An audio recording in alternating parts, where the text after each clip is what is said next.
నేను అనేక సందర్భాల్లో అనేకమైన రిఫార్మ్స్ తీసుకొచ్చాను మహిళల కోసం. ఒక స్టేజ్ లో మీరు చూస్తే అధ్యక్ష, మహిళ పుడితే భారం, ఈ అమ్మాయిని ఎటమేస్తాం కాబట్టి వివక్షత చూపించే సమయం అది. ఆ రోజు నేను చెప్పాను, మీ పుట్టిన అమ్మాయి మీకు భారం కాదు, ఈ ఇంటికి ఒక మహాలక్ష్మి. అందుకే పుట్టిన ఆడబిడ్డ పేరుతో 5,000 రూపాయలు బ్యాంక్ లో డిపాజిట్ చేసి పాస్ పుస్తకం ఇచ్చి 18 సంవత్సరాల తర్వాత ఎంత డబ్బులు వస్తుందో ఆ డబ్బులు ఆ అమ్మాయికి ఒక కుటుంబ పెద్దగా కానుక ఇచ్చానని చెప్పి కూడా నేను మీకు తెలియజేస్తున్నాను. ఇటీవల నేను హైదరాబాద్ లో అపోలో హాస్పిటల్ పోతే ఒక బెనిఫిషియరీ తీసుకొచ్చి, మీరు ఇచ్చిన డబ్బుల వల్ల నేను చదువుకొని ఈ స్థాయికి వచ్చారని చెప్పే పరిస్థితికి వచ్చారు అధ్యక్ష. ఇంకో పక్కన అధ్యక్ష, మీరు ఒకసారి చూస్తే ఒక నమ్మకం, ఒక కాన్ఫిడెన్స్ కావాలి. మనందరం ఆలోచించేవాళ్ళం, అమ్మాయిలంటే సైకిల్ దొక్కలేరు, మగవారితో సమానంగా ముందుకు పోకూడదు, లేకపోతే ఎవరన్నా పేరెంట్స్ తీసుకెళ్ళాలి, ఇలాంటివన్నీ ఉంటే నేను ఆ ధైర్యాన్ని, వాళ్ళలో ఒక నమ్మకాన్ని ఇవ్వాలి.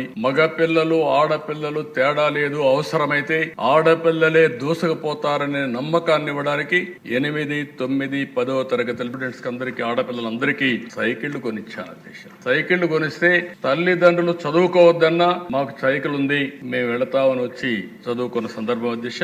అలాంటి ధైర్యాన్ని ఇవ్వగలిగాం. ఇంకో పక్కన అధ్యక్ష, స్పీకర్ గా కూడా ప్రతిభా భారతిని పెట్టాం. నేను పెట్టిన ఉద్దేశం కూడా ఆ రోజు ఇక్కడ కూర్చున్న వాళ్ళు అధ్యక్ష అన్నప్పుడు ఒక మహిళా స్పీకర్ ని చూస్తే గౌరవం పెరుగుతుంది, ఆడబిడ్డల్లో కూడా ఒక నమ్మకం వస్తుందనే ఉద్దేశంతో ఆ రోజు పెట్టాం. ఈ రోజు అధ్యక్ష, president of India Narendra Modi గారి నాయకత్వంలో ఒక మహిళ దేశ రాష్ట్రపతి, ఒక ఆర్థిక మంత్రి నిర్మలా సీతారామన్ గారు, ఇక్కడ 3 మంత్రులుగా పెట్టాం. 21 మంది ఎమ్మెల్యేలుగా ఉన్నారు. ఈ రోజు అధ్యక్ష 8% ప్రారంభమైనటువంటి రాజకీయ రిజర్వేషన్లు స్థానిక సంస్థల్లో నేను 95లో 33% చేశాను. ఇది ఈ రోజు 50% అయింది. దేశంలో మొన్నే బిల్లు పాస్ చేశారు, 33% రిజర్వేషన్. నెక్స్ట్ అసెంబ్లీకి వచ్చే లోపల డీలిమిటేషన్స్ అయిపోతే ఈ రిజర్వేషన్లు వస్తే 33% ఆడబిడ్డలు ఈ సభలో ఉంటారు.